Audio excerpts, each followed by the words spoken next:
બાંગ્લાદેશમાં જે પ્રકારે હિન્દુઓને ટાર્ગેટ કરવામાં આવી રહ્યા છે અને હિન્દુઓની હત્યાઓ કરવામાં આવી રહી છે તેને લઈને સુરત શહેરના અલગ અલગ વિસ્તારોમાં હિન્દુ સંગઠનો દ્વારા વિરોધ પ્રદર્શન કરવામાં આવી રહ્યો છે. તસવીરો ઉધના દરવાજાની છે. અહીંયા આપ જોઈ શકો છો મોટી સંખ્યામાં હિન્દુ સંગઠનના કાર્યકર્તાઓ ઉપસ્થિત છે અને તેઓ વિરોધ પ્રદર્શન કરી રહ્યા છે. આપણે વાત કરીશું દેવી પ્રસાદ દુબે, તેઓ બજરંગ દળ સાથે જોડાયેલા છે. દેવીભાઈ, કઈ રીતનો વિરોધ છે અને શું માંગ છે? બાંગ્લાદેશની અંદર જે અમાનવીય અત્યાચાર હિન્દુઓ પર થઈ રહ્યા છે એના વિરોધમાં આજે આખા સુરતની અંદર 8 સ્થાનો પર વિરોધ પ્રદર્શનનો કાર્યક્રમ થઈ રહ્યું છે ને અમે સરકારથી માંગણી કરીએ છીએ જે હિસાબે ત્યાં હિન્દુઓ પર અત્યાચાર થઈ રહ્યું છે સરકારને બિલકુલ સમય ગવા વગર બાંગ્લાદેશની ઉપર ચઢાઈ કરીને એની ઉપર આ હિન્દુઓને અત્યાચાર થતું અટકાવવું જોઈએ કે બાંગ્લાદેશ હવે હડકાવા કૂતરો થઈ ગયો છે. આવા કૂતરાઓને ગોળી મારી દેવી બધા માટે ભલામણ રહેશે. જય શ્રી રામ. બિલકુલ હિન્દુ સંગઠનના કાર્યકર્તાઓ સાથે વિરોધ કરીએ. શું નામ છે આપનું?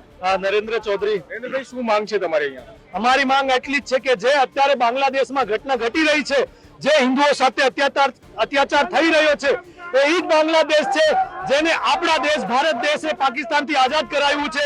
આજે આપના ચેનલના માધ્યમથી અમે કેન્દ્ર સરકારને કહેવા માંગીએ છીએ કે આ બાંગ્લાદેશ ઉપર તત્કાલીન પ્રભાવથી સેના મોકલીને ચઢાઈ કરો અને યુદ્ધ કરીને આ બાંગ્લાદેશ પાછું ભારતમાં વિલય કરવાનો સમય આવી ગયો છે. જે આપણું ખંડિત ભારત છે એને અખંડ કરવાનો સમય આજે આવી ગયો છે. જે અત્યાચાર હિન્દુઓના ઉપર બાંગ્લાદેશમાં થઈ રહ્યો છે એના હિસાબેથી અમે આપના ચેનલના માધ્યમથી જેટલા બી લોકો અત્યારે એક કોઈ કહેતા હતા કે ક્રિકેટમાં એક કોઈ બાંગ્લાદેશી ક્રિકેટરને ટીમમાં લીધું છે, તો આપના ચેનલના માધ્યમથી અમે મેસેજ પુગાડવા માંગીએ છીએ કે એ ક્રિકેટરને પણ તત્કાલીન પ્રભાવથી આમાંથી બહાર કાઢી દો, નહીં તો જ્યારે મેચ થશે એના ઉપર ઈંડા ટમાટર ફેંકવામાં આવશે અને એની આખી જવાબદારી ટીમ ખરીદનારની રહેશે.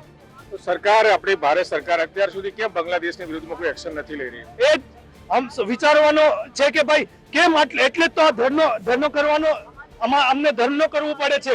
જો સરકાર એક્શન લઈ લીધું હોત તો આ ધરનો નહીં થાત.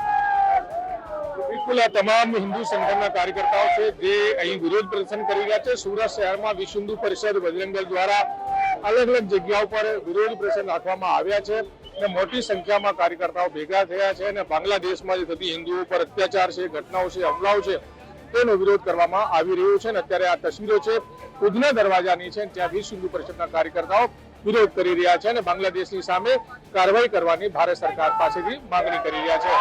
સંજય સિંહ રાઠોડ, ગુજરાત તક, સુરત.